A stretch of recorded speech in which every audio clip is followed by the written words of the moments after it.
Well, good morning. It's my pleasure to welcome you to our second plenary session of the Kuiper Conference 2019. My name is Jordan Baller. I'm the Kuiper Conference Director. Thank you for joining us. I'd like to take a moment to thank some of our sponsors that are listed in your conference program, specifically the Acton Institute, who's been a friend of this conference since it's come here to Calvin College, Calvin Theological Seminary. The journal Markets and Morality, which is published by the Acton Institute, has a call for papers, I believe, which is in each of your conference folders. So if you have a paper that you're presenting here or are others working on, please examine that call if you think it might be a good fit. The Abraham Kuiper Translation Society, which is another affiliated group that is working specifically on supporting and promoting the translation series that is published by Lexham Press, the Abraham Kuiper Collected Works in Public Theology. One item of housekeeping: lunch will be in the Elm Room, which, if you're facing this way, is on the left side, and that will immediately follow this plenary session. It's my great pleasure to welcome Dr. Kristen D.D. Johnson. She's Professor of Theology and Christian Formation at Western Theological Seminary.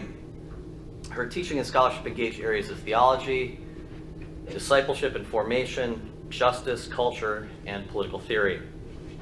In partnership with International Justice Mission, she co-authored the award-winning book, The Justice Calling, Where Passion Meets Perseverance. Her other publications include Theology, Political Theory, and Pluralism, Beyond Tolerance and Difference, and an array of book chapters, articles, and book reviews. Last year, Dr. Johnson was named one of the 10 new or lesser-known female theologians worth knowing by Christianity Today, and today she'll be speaking with us about expanding our gospel imagination. Please help me welcome Dr. Johnson.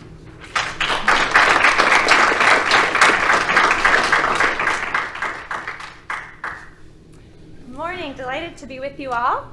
I was doing some math. I think it's about 17 years ago that I spent a summer with Dr. Jim Skillen, and he told me at that time that I should read some Dutch Reformed thinkers as I was wrestling with pluralism, politics, Christianity.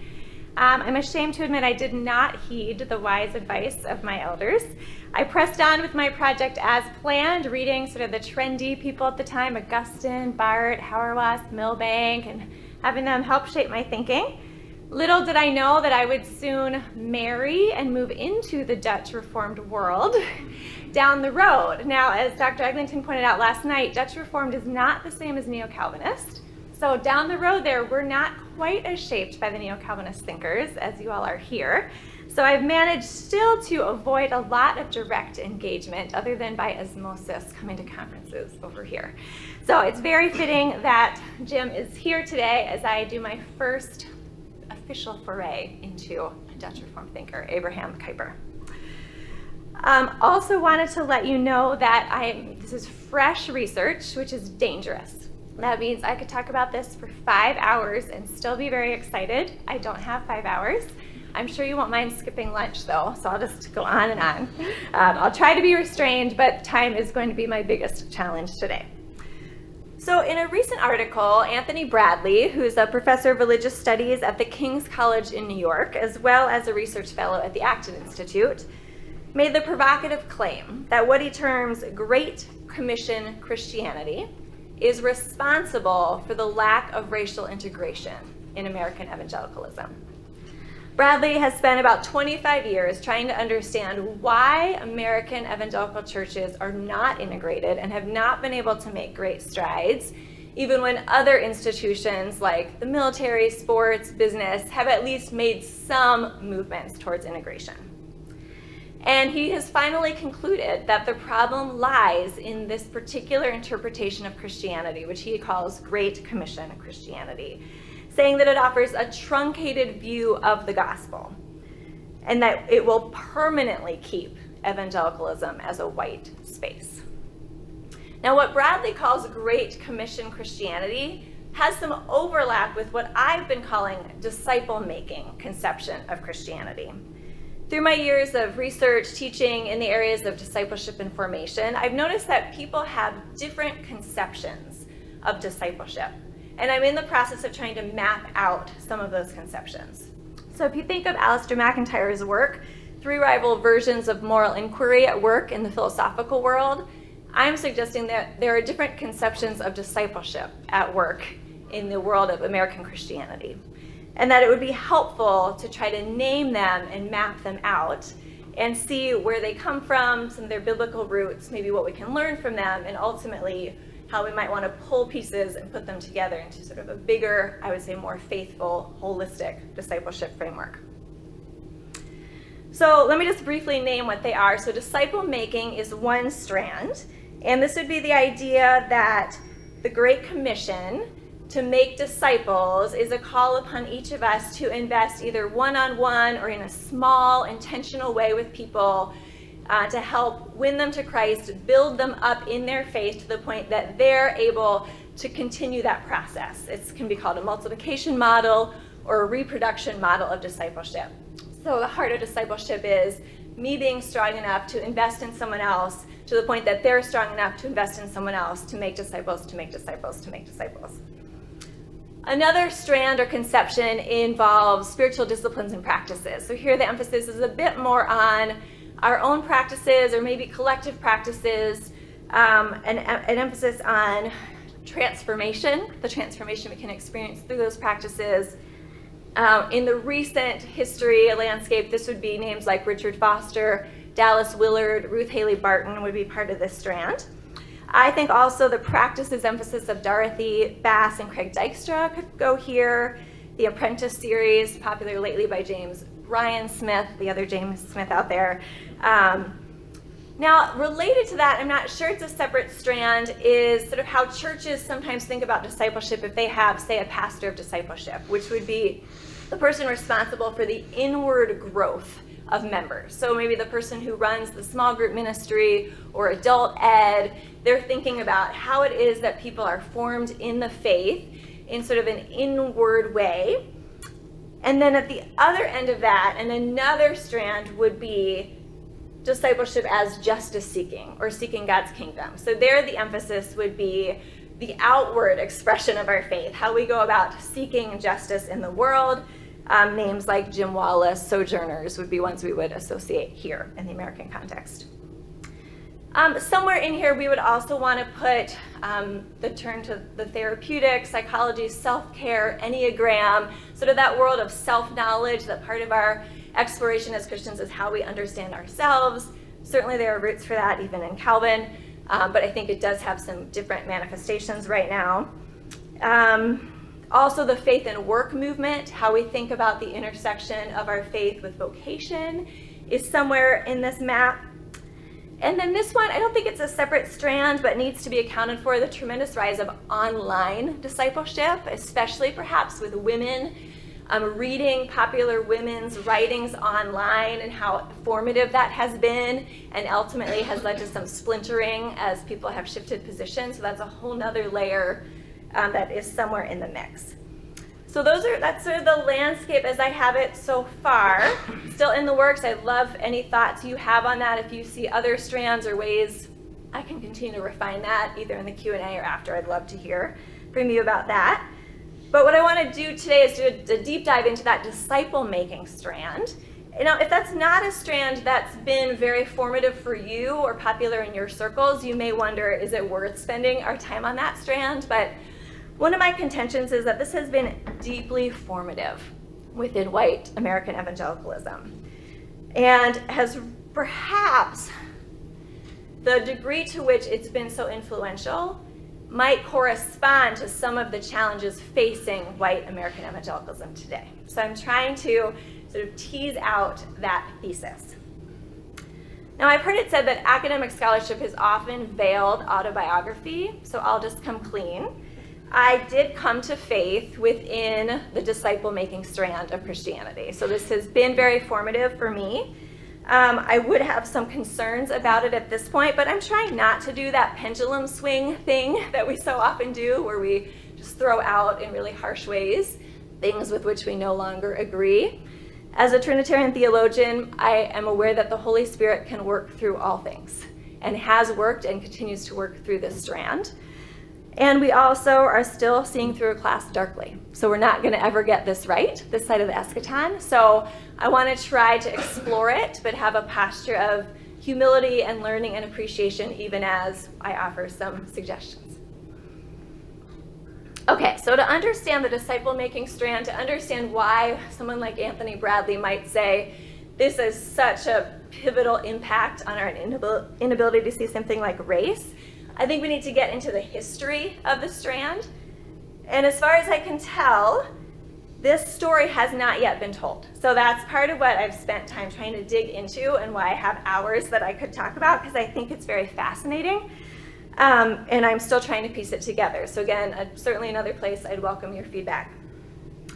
So in one way, the story begins with the rise of the Protestant modern missionary movement, and there's different tellings of this story, and this part has been told. There's different accounts, but one common one would be William Carey kind of rediscovers the Great Commission as a calling for our day. That prior to that, people had thought that was a calling given to the disciples in that moment to be fulfilled. I mean, not fully fulfilled, but that it was sort of a time-specific commandment. And that was really the consensus of the church. I'm pretty sure that's what Coleman thought. I've read a couple of different things and haven't had a chance to go look directly. Certainly it's what Martin Luther thought, University of Wittenberg. I mean, they were sure this was a specific commandment for the time of Christ, the time immediately following Christ. That doesn't mean there was no missions work, but they didn't draw on the Great Commission as the motivating source for that work. William Carey came along, great story. He's at a meeting. He proposes as a topic for discussion the duty of Christians to attempt the spread of the gospel among heathen nations. The presiding minister is reported to have said, "Young man, sit down. When God pleases to convert the heathen, he will do it without your aid or mine." So it was a provocative claim at the time, and it challenged people's received notions and interpretations of the Great Commission, but Carey persisted. He wrote a book exploring this claim. He himself moved to India, became a missionary with mixed results. Certainly took a toll on his family, but he stuck it out and ultimately inspired others, and people say that's sort of the start of the Protestant missionary movement. So that part has been told, the Great Commission being reinterpreted as a text that can motivate our call to go and spread the good news, go and make disciples elsewhere. But there's another part of the story, which is how did that come to be a call that we each inhabit right where we are? And that's what the disciple-making strand is very motivated about, that we each inhabit this and are intentional about making disciples right where we are. So far what I've discovered is that this movement goes back to about the 1940s, 1950s in the US. I've got sort of two main figures in the story. The first one is Dawson Trotman, founder of the Navigators. The other is Robert Coleman, who wrote Master Plan of Evangelism. So for Trotman, few have heard of him, but at his funeral, Billy Graham said, "I think Dawson Trotman touched more lives than any man I have ever known." So he has this very influential role, and we're going to try to look at why that is a little bit. So he died quite young at age 50 in 1956. But prior to that, he was a close confidant and advisor to Graham. He was the one to whom Graham turned when he realized he needed follow-up at all his crusades. And that'll be an important part of the story I'll return to. He taught courses at Northwestern schools where Graham presided. He was also influential on Jim Rayburn, the founder of Young Life, Bill Bright, the founder of Campus Crusade for Christ. He impacted Wycliffe Bible Translators, InterVarsity Christian Fellowship, World Vision, Youth for Christ, Missionary Aviation Fellowship, Hollywood Presbyterian, Christian Men's Business Connection, missionaries throughout the US and the world. He spoke all over the place at this time. Any evangelical institution you can think of, he was probably there disseminating his vision. So the brief story is that he had a conversion experience that came through Bible memorization through a local Sunday school. So a big part of his theme was Bible memorization, along with prayer and personal evangelism. These are sort of the big things he emphasized what the Christian life is about. And it was a time when personal evangelism was really being emphasized. So he spent a lot of time personally evangelizing people. And he had this moment when he picked up a hitchhiker, kind of a teenage-ish age person, who entered the car and took the Lord's name in vain. And Trotman used that as an entry into evangelism. And then all of a sudden he said, "I think you look familiar." And this teenager admitted that a year before he'd gotten in the car, they'd had the same conversation. Trotman had led him to Christ, and Trotman had this wake-up call. "I already converted you, but I don't see any fruit. You're still saying the Lord's name in vain." And he realized that he hadn't been doing any follow-up. So he went back and tracked down as many of the people he had converted as he could to see if there was fruit, and there really wasn't that much fruit. So it was this profound moment of realization that put him on to this conviction that we need follow-up in our evangelism. And it seems like that was something that a lot of ministries were also feeling the need for, that there was such an emphasis on evangelism, but they weren't really sure what to do next. So he developed this vision. He looked at Paul and his relationship with Timothy in particular. He called it the 2-2 principle. It came to be called 2 Timothy 2:2, which is, "What you have heard from me through many witnesses, entrust to faithful people who will be able to teach others as well." And then he also drew on the creation story, right? What was the first command given? Be fruitful and multiply. So the idea was that God's original vision was that the world would be filled with believers through biological reproduction, and now we're called to populate the world with believers through spiritual reproduction, spiritual parentage. So you should at any moment have children in the faith, great-grandchildren in the faith, great-great-great-grandchildren. I skipped grandchildren. You get the idea. So this multiplication model. So that's where he looked biblically, along with relationships like Elijah, Moses, Joshua, Isaac, Jacob. So there are different places in Scripture that he turned to. But he really had more of a one-on-one vision, and that if everyone had one person in whom they were pouring and investing and building up, that would reproduce disciples who would reproduce disciples, and that would fulfill the Great Commission. So to connect it to the Great Commission, he has this idea that we could fulfill the Great Commission in our generation if we take this model seriously. So he does a little math in one of his talks. You have 4 people, they each go out and get a man. That makes 8 at the end of a year and a half. Then they all go out after another. At the end of 2 years, there are 16. At the end of 3, there are 64. The 16 have doubled twice. At the end of 5 years, 1,024. At the end of 15 and a half years, there are approximately 2,147,500,000. That is the present population of the world of persons over 3 years of age. So it could work. If everyone would really take this seriously, it would work, and it would be the way to fulfill the Great Commission. And that has been a guiding basis of the Navigators' ministry, and I won't go into that, but you can see year after year as they update their mission statement, it's all framed around the Great Commission and reproduction. The ministry itself started with a focus on sailors. At the time of the Navy, he was in California, realized this need, and then sort of that took them all over the world through these Navy men. And then as the Navy men returned, they would take that vision to their home churches or their seminaries. So that was one mode of dissemination. But really, Trotman's conviction was that this was so important that he wanted to really influence every ministry that was out there. So he didn't think that you needed to know navigators, but what he wanted was for sort of navigators to be equipped and take this vision with them where they went, and also to invest in the leadership of these other ministries. So that's why Graham could say he's influenced more people than anyone else, but we really haven't heard of him. But when Graham realized, similarly, I'm doing all these rallies, and all these people are becoming converted, what do we do next? He went to Trotman, and Trotman said, I can't do it. We've got too much going on. Graham went back to him 3 times and finally said, and Trotman said, you have to get somebody else. And Billy said back to him, who else? Who else is majoring in this? In other words, no, he couldn't think of anyone else who had this vision for follow-up. And so similarly with Rayburn, as he was founding Young Life, Bill Bright, as he was founding Campus Crusade for Christ, InterVarsity, all these people were trying to figure out what's the content of the faith that we want to offer.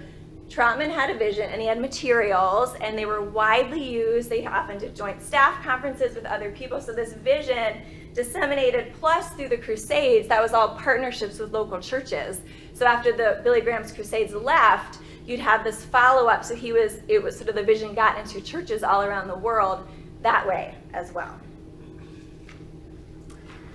Okay. And then sort of that storyline of how did the Great Commission go from being sort of a support people sending over there to something we inhabit. Trotman had that. This is something that we can each respond to. We can each read, and we can each train one disciple. Laymen have discovered they can memorize the word. They can be equipped themselves to disciple others. So it's sort of this realization, we can do this too, and sort of this ownership. Okay, so another piece then of the story, how this disseminates to the churches. I mentioned the Billy Graham Crusade connection, but they also started hosting conferences, and he talks about a pastor conference. This summer speaker was a Michigan pastor who had applied in his church the things presented a year earlier at our first conference. It was staggering to think what this could mean if it caught on with ministers and laymen across the country. So it started as this parachurch vision and was very influential in parachurch, and then sort of made its way into some churches as a way of fulfilling the Great Commission. The last thing I want to mention is he developed this drawing called the Wheel, which summarized the Christian life. And so the big pieces of the Christian life would be prayer, witnessing, living the life, and the Word, so studying the Bible and memorizing it. Now, he did get critiqued even at the time because there was no Holy Spirit. And he said, well, Christ and the Spirit, he viewed those as going together. So we're kind of rooted in Christ and the Spirit. There was also no church. So what he said was that this was sort of for an individual Christian, and he presumed they were part of a church. But we'll return to that because that is a concern, that this vision maybe assumed the church at the time, but doesn't necessarily make the church seem essential, which is connected to the larger institutional, maybe lack of institutional engagement. Okay, so Robert Coleman's Master Plan of Evangelism came out in '63. So Trotman was very influential 40s and 50s, died in 1956, but his vision lived on in all these ministries that continue to this day. So Master Plan of Evangelism, 1963. So Coleman was invited to teach at Asbury Seminary. He had not been trained in evangelism, but that's what he was asked to teach, so he had to figure out what he was going to teach. And he decided to study directly the Gospels and try to look at Jesus' method of evangelism and pull out of that principles and strategies that we could learn about evangelism. The book itself has sold more than 3.5 million copies, been translated into more than 100 languages. Coleman has directed the School of World Mission and Evangelism at Trinity Evangelical Divinity School, led the Institute of Evangelism in the Billy Graham Center at Wheaton, served as Dean of the Billy Graham International School of Evangelism, and taught at Gordon Conwell Theological Seminary. So again, you can see, it was also a founding member of the Lausanne Committee for World Evangelization. So you can see how, again, he had quite an influence throughout all these institutions. So this is premised on looking at Jesus as a model of evangelism and discipleship, trying to find principles. And he also notes that it doesn't have a lot of precedent within the tradition. So he writes, there's been surprisingly little published along this line. And that's the sense you get from Trotman as well. I don't know that I emphasize that, but sort of this idea that no one's really thought of this before. But I mean, they would say it's a retrieval of this biblical vision, but it had been sort of, I think, lost in the intervening years. And there is one book that was published in 1871 called The Training of the 12, which does seem to have been a source Coleman looked to for looking at how Jesus trained the 12 and how that's something we can learn from. So the basic idea is that the Great Commission was a command to all Christians to replicate the model that Jesus followed in his ministry. So Jesus picked 12 and focused especially on 3 and invested in them to the point that when he died and rose again, they were ready to replicate and spread the word. And that when he said, go and make disciples, that method is what he had in mind. So we then are called to invest in 3 to 12 and sort of build in them to the point that they're ready to continue that replication process.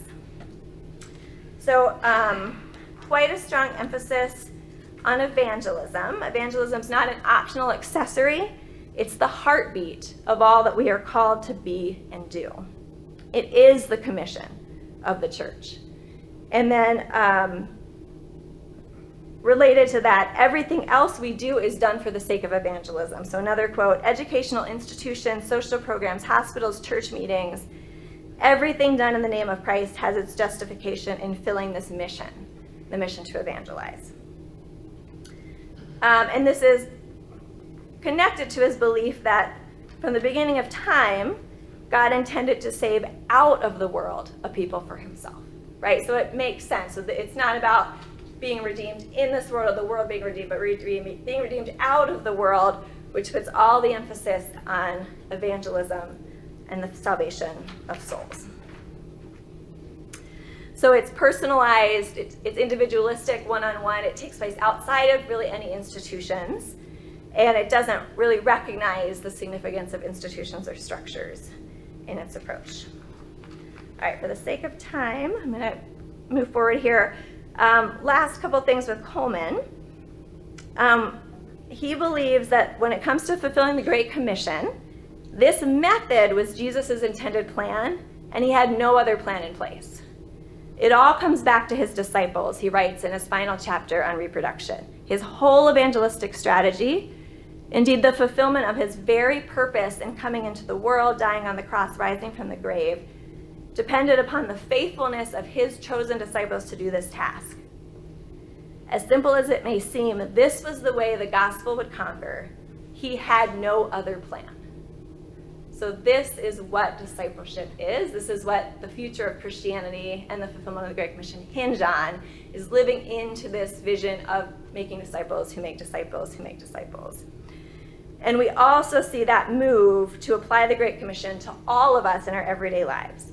The Great Commission is not merely to go to the ends of the earth preaching the gospel, he writes, nor to baptize a lot of converts, nor to teach them the precepts of Christ, but to make disciples. He does draw on Trotman in his final chapter. So there's one link there between Trotman's vision and Coleman, and he says, anyone interested in this should read this little booklet by Trotman called Born to Reproduce. So there's some link there. And then Coleman, so you may not think it's fair that I'm going back to a book in 1963. He was interviewed in the last couple of years by some in the disciple-making strand and has affirmed his words, I believe these principles more today than ever before. I've lived long enough to see the extended impact in the lives of men and women. Yes, I believe in them more than I did in the beginning. So he continues to be an important source within this ongoing strand.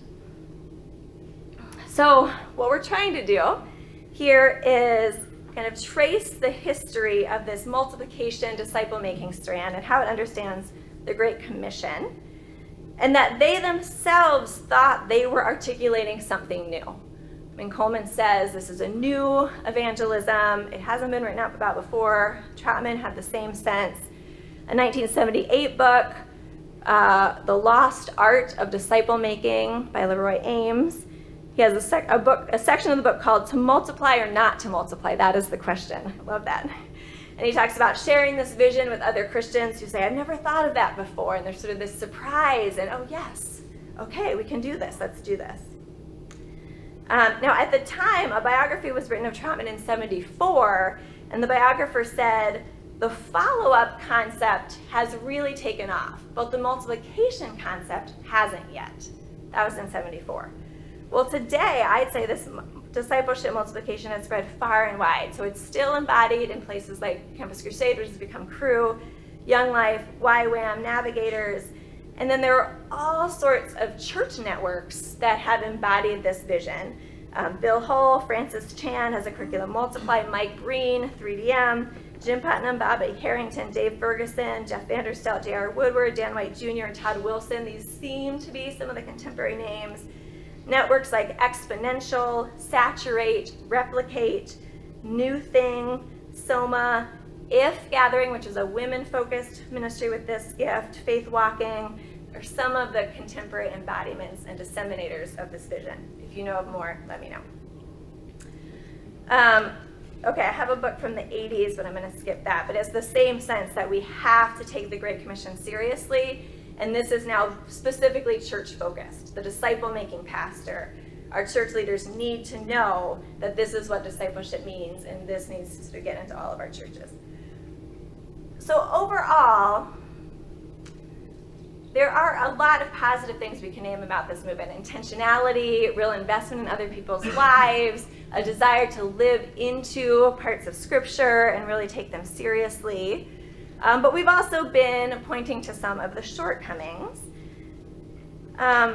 Such a focus on evangelism and salvation of individuals that it maybe doesn't see some of the other parts of the story, biblically and also culturally, that we might want to say are significant. Its assumptions and methods lie largely outside of traditional church structures. So even though I think the original articulators of this assumed the church, they didn't make it essential or see it as particularly formative. And that is connected to a larger lack of institutional awareness and engagement in this vision of the Christian life. This is Coleman's language. What really counts is the ultimate perpetuation, what really counts in the ultimate perpetuation of our work is the faithfulness with which our converts go out and make leaders out of their converts. So what counts is that our converts go on to lead other converts to lead other converts. Nothing that we do sort of institutionally counts. Nothing that we might do within our vocations really counts unless it leads to that multiplication and reproduction. He writes, one cannot transform a world except as individuals in the world are transformed. And individuals cannot be changed except as they are molded in the hands of the master. So those of you who know that I've been mentored by James Davison Hunter will know that I will probably strongly disagree with that kind of approach, that we can only change the world through individuals without any attention to structures and culture. So let's return for a moment to Anthony Bradley's concerns. What happens when the mission of Christianity is reduced to the Great Commission? Bradley supports the idea that disciple-making matters and that it's in the biblical text, not just in Matthew 28, but sort of all throughout, that we have this call. So it's not a concern about our call to discipleship or to make disciples. It's the truncated view of the gospel embedded in this vision that he's concerned about. With its hyper-focus on saving individuals and evangelism, it keeps them from seeing the gospel as good news for any part of the created world beyond humanity. It misses the biblical conviction that God's work of redemption includes creation, which God is also reconciling to himself through Christ. So he calls this GCC. It doesn't include creation, the kingdom, or redemption. And this explains why those who followed this method have not been able to see social issues as important. So in other words, the lenses are so individually focused that they can't see why. I think he would say they can't even see the role that institutions play, maybe in the world more generally, nor can they see why that would matter to us as Christians, because our responsibility is to invest in a few who can invest in a few who can invest in a few. So the whole framework prevents people from being able to see certain structural realities, like racism. Now, he draws on the Reformed tradition, and more specifically the work of Gerard Van Groningen, a graduate of Calvin College and Calvin Seminary, and argues that we need cosmic redemptive Christianity, and his acronym for that is CRC. He's not in the CRC. I don't think it's meant to be a slight against the RCA, but I thought it was funny.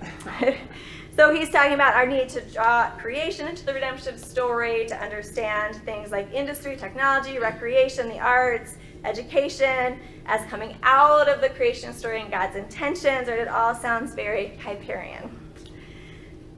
When we recognize that God's redeeming work extends to the cosmos too, to every part of the cosmos impacted by the fall, then we can see, he writes, that Black lives matter, that poverty matters to God, that gun violence matters to God, that racism matters to God.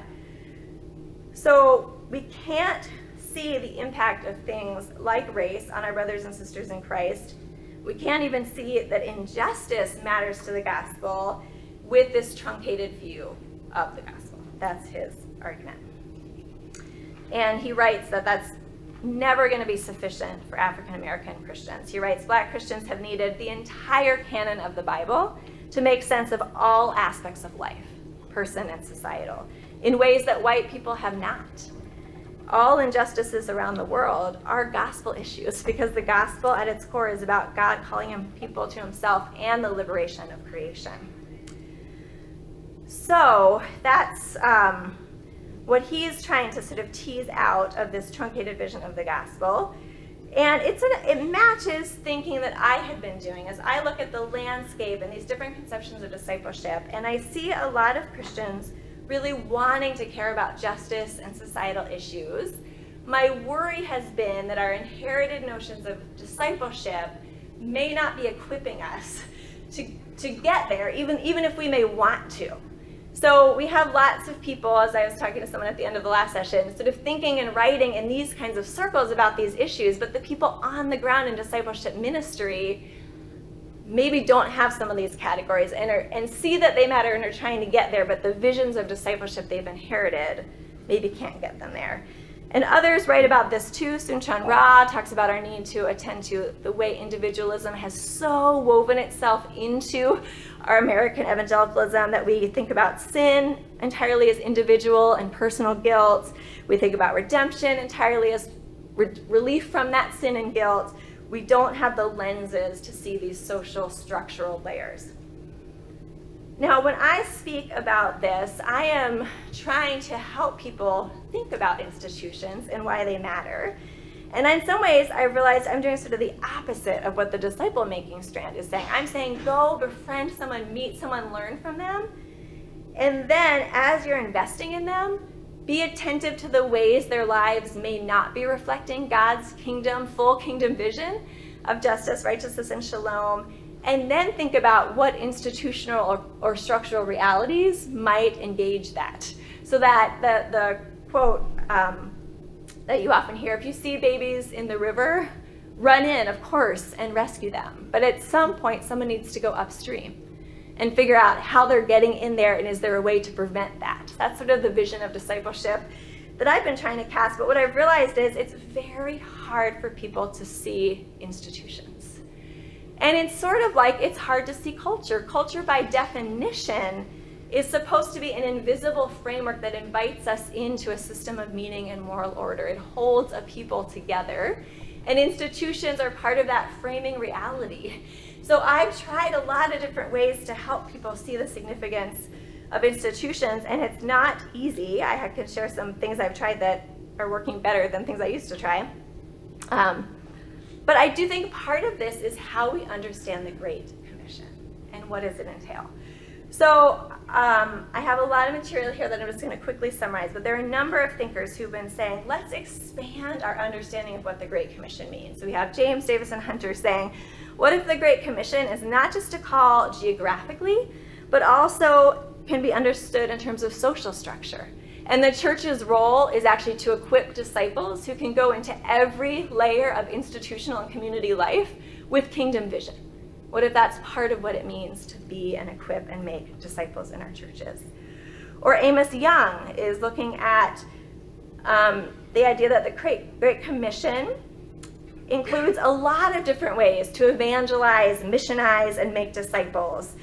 Discipleship is connected to the church, and the church is missional. So that means that we need to have service to the world in all of its dimensions. That's part of what the unpacking of the Great Commission can mean, not simply a focus on institutions. David Bosch in his powerful work on mission, talks about what can happen when the Great Commission is degraded to a slogan. We just sort of pull it out at the end. And he says we have to attend to everything that precedes it in the whole book of Matthew, which is a very deep and layered vision of the Christian life. So this is what we need, a gospel permeated from beginning to end of notions of mission, and living out this commitment that comes at the end makes us realize that God's reign includes a commitment to justice and love and obedience to the will of God in all sorts of ways. John Stott, in a very polite way, says something very similar. I won't say, but it's such a lovely quote from him. I venture to say that sometimes, perhaps, we place too much emphasis, perhaps because it came last. He's trying to sort of push. And he concludes, we must attend to institutions and structures, the quest for better structures in which peace, dignity, freedom, and justice are secured for all. So here at last, we get to Kuyper. Were you wondering when he was going to come in? For Kuyper, his understanding of the Great Commission is connected to kingship. So he puts a lot of emphasis on the part of the Great Commission that talks about all authority in heaven and earth being given to me. So as we understand Jesus as our king, he has dominion over our entire human life and over the entire world. And so we don't need the separation of sort of individual salvation from world salvation, or the things that happen in the faith world from the things that happen in the rest of life. He specifically is concerned about forms of evangelism that are that sort of truncated. The conviction that God so loves the world that he gave his son not to condemn it, but to save it, includes the world itself, the restoration of the world, not just the eternal salvation of believers. He wants to do away with false conceptions that keep the world and the church separated. I loved this way he had of putting it, that it's not that Jesus became our Savior and then became king, but that he was king all along.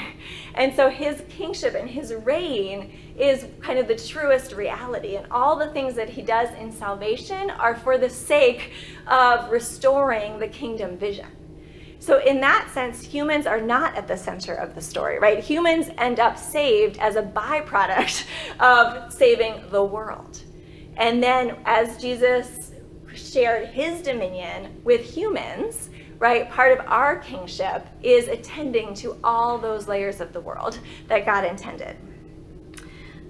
So the restoration of the world, the restoration of power and justice, the salvation of humans is one piece of that, but a byproduct rather than the main point. He writes, do not pass up the opportunity offered to you. Oh wait, Christ did not come to say, don't pass up the opportunity offered to you to be assured of a blissful future.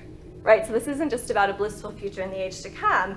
Christ is not there for us. We exist for the sake of Christ and to join him in that work of restoration. He has a great analogy. If we think redemption of our souls is like Jesus as a physician. He came to save us from a disease. Well, you think you're dying, you get the cure, you think right away, okay, I'll do whatever you tell me to do, doctor, but you're feeling better pretty soon, and then you kind of go on and live your life the way you used to.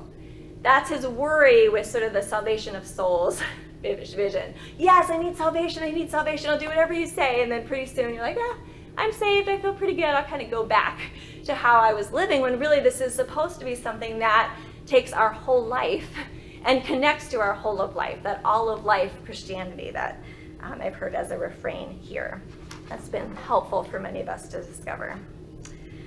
So the kingship theme is sort of how he gets into this, and then our call to dominion in this world, and sort of that being part of our enduring call to discipleship. The world that God once saw and declared to be good is part of the world that we're connected to in our discipleship. Okay, I gotta wrap up.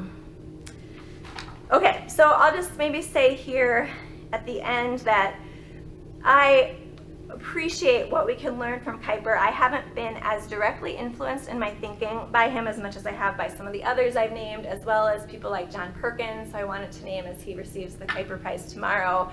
His powerful story of beginning with this heart for evangelism and returning to the South and seeing that wasn't sufficient, that God had to care about these other dimensions of people's lives and coming to articulate a holistic gospel, or a whole gospel that attended to economics and education and healthcare and many, many institutional manifestations that he, in that original community, as well as the CCDA, has helped to support.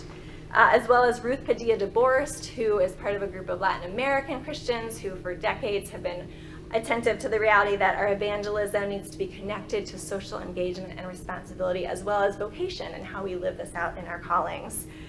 My concerns tend to be, I tend not to put quite as much emphasis on creation as some in this gathering today might. In part, I think Trotman is a good example. What did he read out of creation? Multiply. This is a vision for disciple making, right? I think it's so hard to read out of these very short chapters in Genesis all that we tend to want to read. So I get nervous about putting so much weight on creation, and am more shaped in a theological thread that looks at everything through Christ, looking back, looking forward, and sort of unpacking but the fullness of the revelation in Christ. I also, as Jess and I have talked about, have some concerns about imitation and how far we can take that. Again, the disciple-making strand is all about imitating Jesus' example, but in such a specific way. And I worry that it misses the fullness of the good news, that we don't just have an example to follow, but we've been invited to participate in a whole communion with cosmic ramifications. So I worry about some of those pieces. But I also would say that in this moment in the American church, I believe we need all the resources we can to encourage faithful discipleship that engages with this world that God so loves, including its institutional structural realities. I know from Rich Mount that he's working on a book trying to recontextualize neo-Calvinism for our present realities. And we need Christians, he says, that understand Christ as their personal savior and also the ruler over all creation. So to the extent that Kuiper can help expand our vision, I am grateful, and I hope we can have some good discussion in our remaining time together.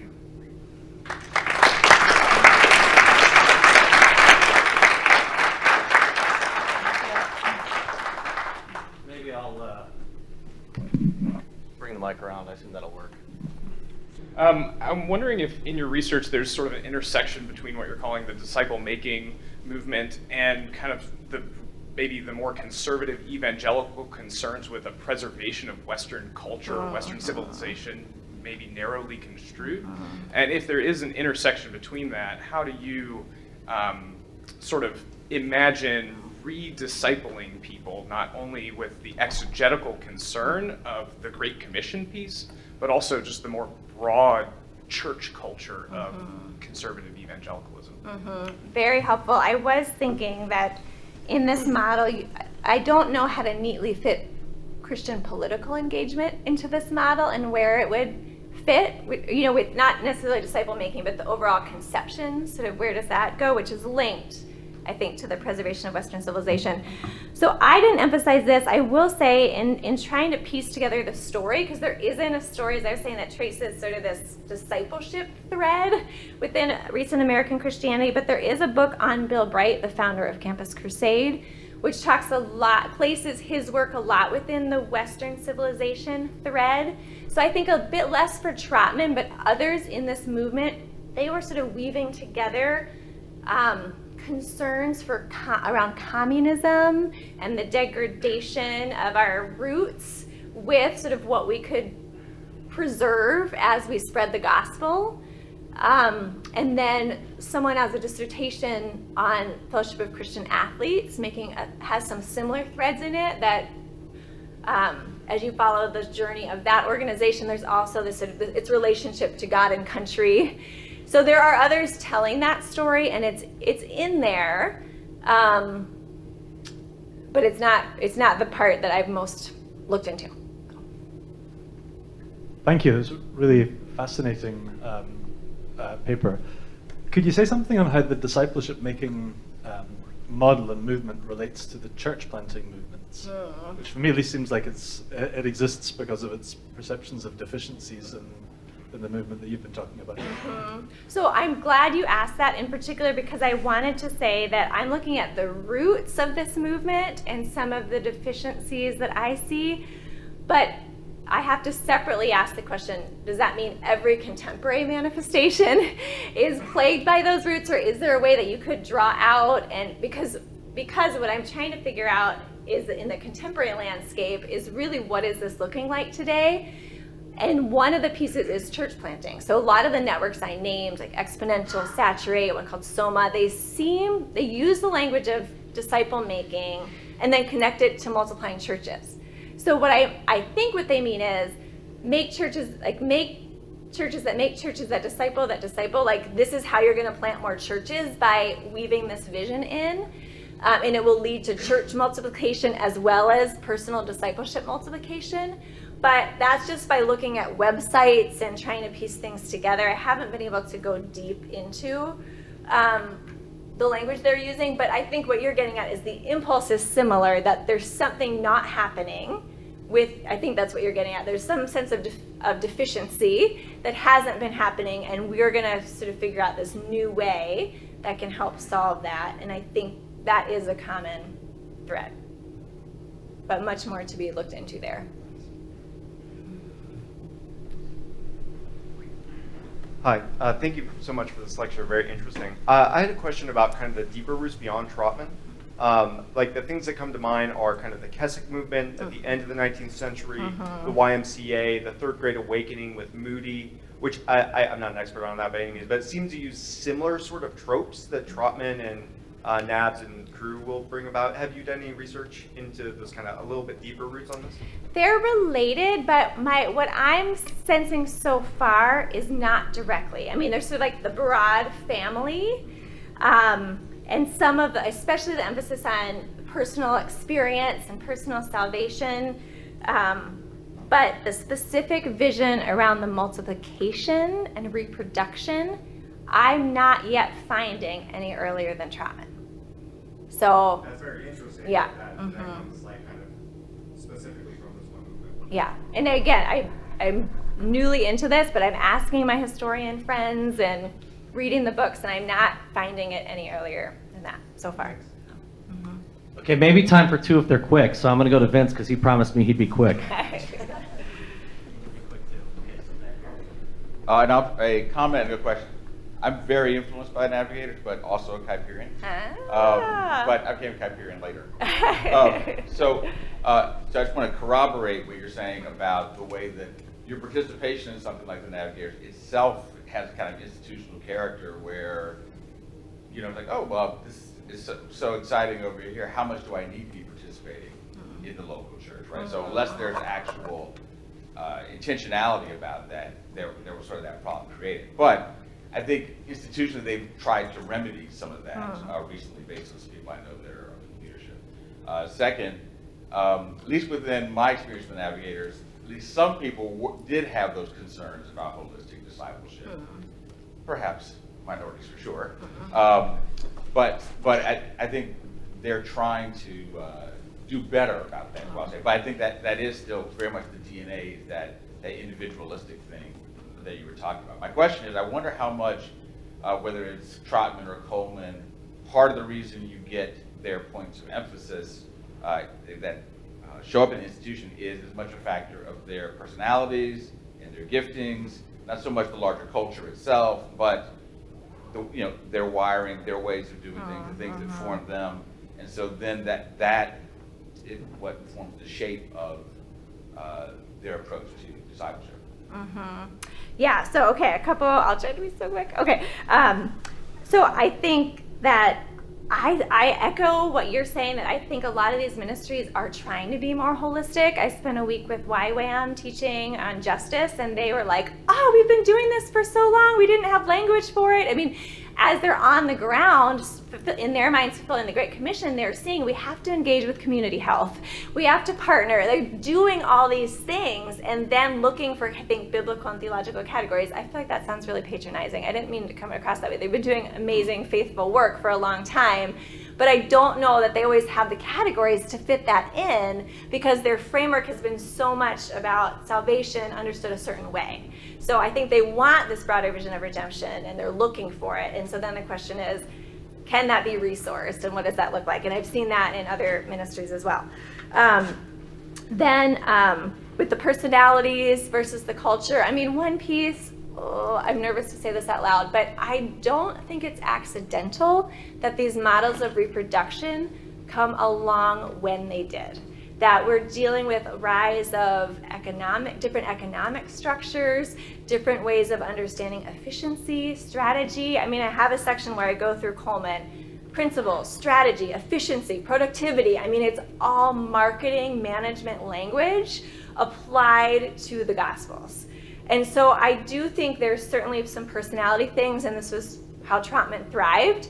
But I also think in a cultural moment that had different lenses, they may not have realized they were acquiring, and then they went to the biblical text with these lenses, and lo and behold, now here's a method for multiplication. Multi-level marketing arises around the same time, which has a similar emphasis on reproducing sales through one-on-one or small groups. So I think there is a cultural layer as well. Really, really quickly, thank you very much. And speaking as an insider in sort of the Reformed tradition too, this question comes out of that. I appreciate the big view and having this notion of nothing matters but the kingdom, but because of the kingdom everything matters. But I wonder if in our tradition sometimes having that wide lens, sometimes we forget, like the inverse problem. Do we sometimes forget about evangelism because we're so focused on structures, we're so focused on the big picture, we're not sharing our faith with our neighbor, and maybe even looking down on people who are focused on individual evangelism, that somehow the inverse problem can happen as well. I don't know whether you've had any thoughts on That's a that. beautiful way to end, because I actually have a good friend who came out of more of a Bible church background, came to Calvin as a student, tried talking about evangelism, and it was a very isolating experience for her. And she's grateful for what she learned in other ways, but did feel like, I don't know what to do with this way I was formed to think that evangelism really matters. That's not an uncommon story.